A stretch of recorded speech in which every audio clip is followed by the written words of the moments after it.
네 번째로 항공우주 드론 같은 경우에 업체별로 완성도 차이가 큽니다. 예를 들면 어떤 업체 같은 경우는 커리큘럼도 굉장히 잘 구성되어 있고, 그리고 만들어진 비행체가 잘 날기도 하고요. 그런데 또 어떤 교구 업체 거는 커리큘럼도 엉성하고, 그리고 뭐 만들어진 비행체가 잘 날지도 않고, 이렇게 차이가 커요. 그래서 선택을 잘 해야 됩니다. 로봇과학 같은 경우에는 상향 평준화가 되어 있어서 웬만한 로봇 같은 경우에는 일정한 수준의 성능과 교육적 효과를 다 가져다 줄 수 있다고 생각을 합니다. 대신 이제 로봇은 조립 방식이 다양하니까 학생들이 뭐 볼트 너트 방법이 좋을지, 아니면 리벳 방식이 좋을지, 아니면 블럭 방식이 좋을지, 이것들을 잘 고민하시면 될 것 같습니다. 다섯 번째, 결과물의 차이라는 건 무슨 뜻이냐면요. 항공우주 드론 같은 경우에는 정말 똑같은 교구를 썼는데도 불구하고 어떤 비행기는 어떤 학생이 만든 비행기는 엄청나게 잘 나는데, 똑같은 비행기인데 어떤 학생이 만들면 잘 안 날아요. 그걸 제가 봐도 야, 이거 똑같이 만들었는데 이 친구 건 너무 잘 나는데 다른 친구 거는 너무 안 나는 거예요. 이게 커요. 항공우주 드론은 정말. 이거를 잡아주는 게 강사의 역할이죠. 어떻게 보면 이걸 잘 안 나는 비행기도 뭐 승강타, 뭐 상방각, 방향타 이런 것들을 잘 조절을 해서 잘 날 수 있도록 해주는 게 강사의 역할이긴 한데, 이게 아이들마다 정말 똑같은 걸 만들었는데도 결과물의 차이가 큰 게 항공우주 드론의 어떤 특징이라고 볼 수가 있고요. 로봇 같은 경우에는 반대로 결과물이 똑같아요. 그러니까 설계도대로 조립을 했으면 그 결과물도 똑같습니다. 이런 특징이 있고요. 여섯 번째로는 항공우주 드론은 결과물이 잘 망가집니다. 아무래도 폼보드를 사용하다 보니까 금방 망가질 수 있는데요. 이거는 폼보드를 사용하게 된 거는 하늘을 날아야 되니까 일단 가벼워야 되고, 두 번째로는 안전해야 됩니다. 이게 날리다가 학생들 맞았을 때 이게 다칠 수 있으면 위험할 수 있잖아요. 그러다 보니까 가볍고 안전한 소재를 찾다 보니까 폼보드를 이용하는데, 그럼으로써 생기는 단점이 바로 잘 망가진다라는 거죠. 그래서 만들다가 뭔가 잘 안 되고 망가졌을 때 막 그냥 쓰레기통에 버리고 가는 친구들도 있고, 그래서 이런 단점은 있고요. 로봇과학은 반대로 플라스틱 기반이다 보니까 지속적으로 사용이 가능합니다. 그리고 일곱 번째 특징인데요. 항공우주 드론은 날씨의 영향을 굉장히 많이 받습니다. 뭐 예를 들면 비나 눈이 와요. 근데 전동 비행기를 만들었어. 운동장 가서 날려야 되잖아요. 근데 갑자기 비가 와. 소나기가 와요. 막 눈이 내려요. 이럴 때 굉장히 어렵겠죠. 혹은 더운 여름날, 아니면 반대로 요즘처럼 추운 겨울날 밖에 나가서 날려야 되는데 아이들이 추워가지고 밖에 나가기가 싫어해요. 운동장 나가기가 싫어해요. 여름에는 너무 더워하고. 그런 날씨의 영향을 많이 받는다라는 거죠. 계절의 영향도 받고요. 이제 강당이 사용 가능한 학교 같은 경우에는 강당에서 하면 되는데, 문제는 강당을 꼭 다른 부서에서 쓰는 데가 있어요. 그러니까 겹치잖아요. 겹치면 강당이 있음에도 불구하고 사용을 못하는 경우도 굉장히 많습니다. 실제로 제가 올해 출강하는 학교 중에서 제가 수업 시간에 강당을 사용하는 학교는 한 군데도 없습니다. 다른 부서랑 꼭 겹쳐요. 요새 큰 학교들은 부서가 워낙 많잖아요. 막 20개, 30개 되는 그런 부서 운영이 되다 보니까 교실 수도 별로 없고 강당도 거의 꽉 차 있습니다. 그래서 운동장을 나갈 수밖에 없는데, 항공우주 드론은 날씨의 영향과 계절의 영향을 많이 받는다라는 거, 그런 부분이 조금 특징 같고요.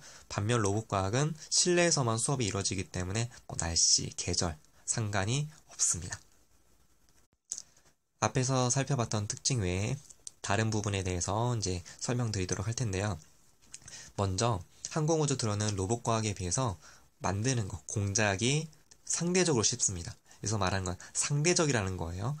항공우주 과학도 커리큘럼이 굉장히 다양하기 때문에 뭐 글라이더 이런 것들은 굉장히 쉽고, 하지만 얼마 전에 이제 수업했던 것 중에 스카이카, 하늘을 나는 자동차 이런 거 굉장히 어려웠거든요. 아니 뭐 익룡 만들기 이런 것들 어려운 거였어요. 그래서 뭐 중간중간에 어려운 게 껴있긴 하지만 제가 봤을 때, 그러니까 저는 둘 다 해봤기 때문에 로봇보다는 쉬워요. 어쨌든 로봇이 훨씬 더 공작이 어렵다는 거, 항공우주 드론은 거기에 비해서 공작이 쉽다라는 거죠.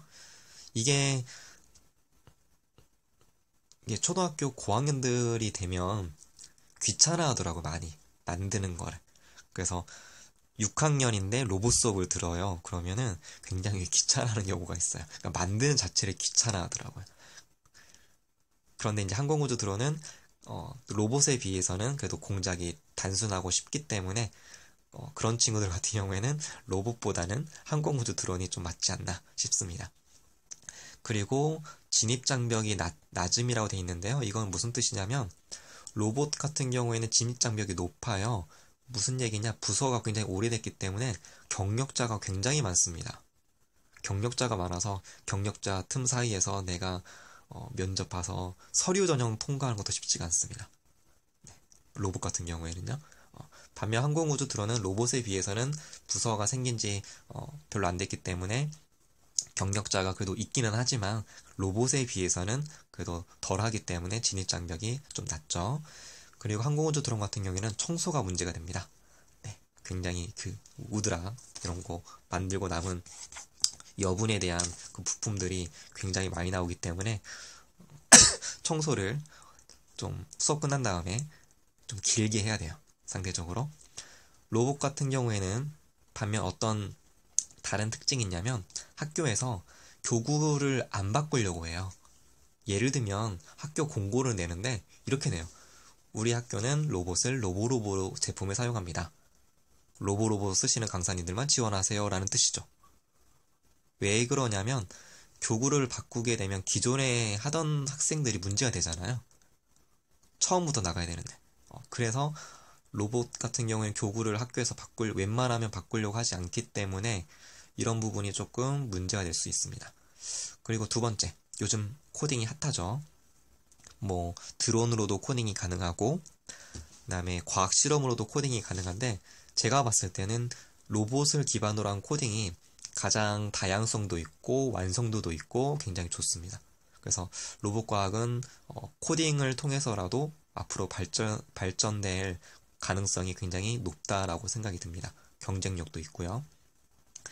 반면 세 번째로 전자부품들에 대한 단선 문제가 굉장히 심각합니다. 로봇과학 같은 경우 모터의 선, 각종 센서들의 선 이런 것들이 잘 끊어져요.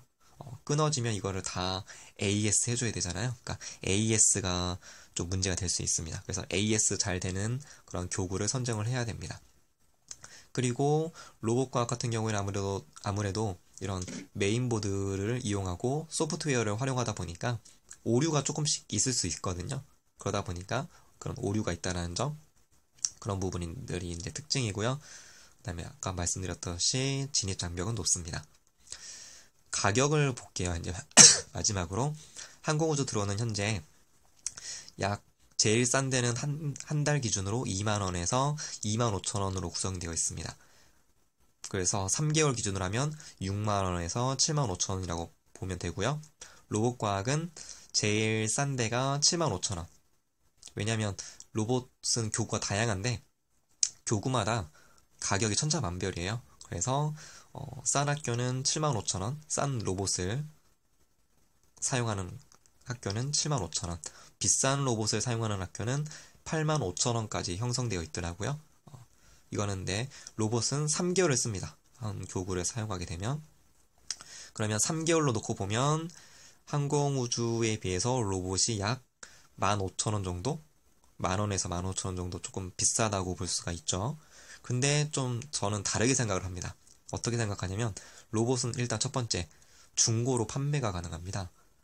중고를 거래하는 카페가 있잖아요. 카페 보면 로봇 같은 경우에 파시는 분들도 많고 구하시는 분들도 되게 많아요. 그래서 중고로 팔 수 있기 때문에 로봇이 비싸다고 보지 않습니다. 저는. 두 번째, 물려줄 수 있어요. 동생한테 물려줄 수 있습니다. 동생한테 물려주면 좋은 게 뭐냐면 교구비 없이 강사료만 내고 수업을 들을 수가 있죠. 실제로 제가 가르치는 학생 중에서 형이 RQ 로봇을 썼더라고요. 그래서 동생인데 물려받아서 교구비 없이 강사료만 내고 수업을 받는 친구가 있습니다. 장점이죠. 또 하나, 이게 3개월 기준이긴 한데 아이들마다 다 이 진도 나가는 정도가 다르기 때문에 어떤 아이들은 이거를 4개월 쓰고 어떤 아이들은 5개월 쓰고 심지어 어떤 아이들은 6개월까지도 써요.